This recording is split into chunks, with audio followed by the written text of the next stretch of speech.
আসসালামু আলাইকুম। আজকে লাউ গাছের আপডেট নিয়ে চলে এসেছি। আজকে লাউ গাছের 2G কাটিং করব। এর আগে একটা প্রবলেম হচ্ছে, আমার একটা লাউ এসেছে, লাউয়ের ফুলটা এরকম হয়েছে কেন?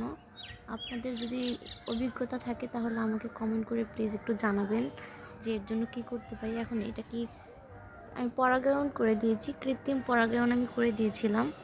এরপরও ফুলটা এরকম শুকিয়ে যাওয়ার কারণ কি, বা এটা কি এইরকমই নিয়ম, নাকি আমি আগে পরে কখনো গাছ টাছ লাগাই নেই, আমার ফার্স্ট অভিজ্ঞতা। তো আপনারা একটু কমেন্ট করে জানাবেন যে এরকমটা হওয়ার কারণ কি। এই তো আজকে এই এই গাছটা থেকে তো এখানে 1G কাটিং করে দিয়েছিলাম। 1G কাটিংয়ের থেকে যে শাখাটা বের হয়েছে এর মধ্যে লাউ এসেছে। এবং এই শাখাটাই আমি আজকে 2G কাটিং করব। এখানে আমার অলরেডি 10 পাতা হয়ে গেছে।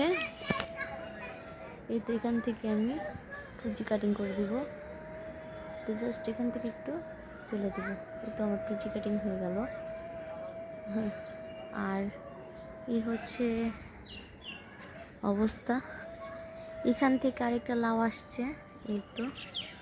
আর আর এটা হচ্ছে, আর এই যে আরও দুইটা গাছ আছে, এই দুইটা গাছের থেকে 1G কাটিং করার পরে এই একটা আগা বের হয়েছে আর এই একটা আগা বের হয়েছে, দুইটা আগা বের হয়েছে। এখন এগুলোর মধ্যে আমি কোনো রকম স্ত্রী ফুল পাচ্ছি না, সবই পুরুষ ফুল। তাই আমি আজকে এগুলো বেশি বড় হয় নাই, তারপর আমি এটাকে 2G কাটিং করে দিব যেন তাড়াতাড়ি ফলন পাওয়া যায়। এখান থেকে আমি ভেঙে দেব। এটাকেও 2G কাটিং করে দিচ্ছি, এটাকেও 2G কাটিং করে দিচ্ছি। এই তো। আর প্লিজ আপনারা কাইন্ডলি আমাকে ইনফরমেশন দিয়ে সাহায্য করবেন যে আমার এই লাউটা এরকম হওয়ার কারণ কি। Thanks for watching my videos.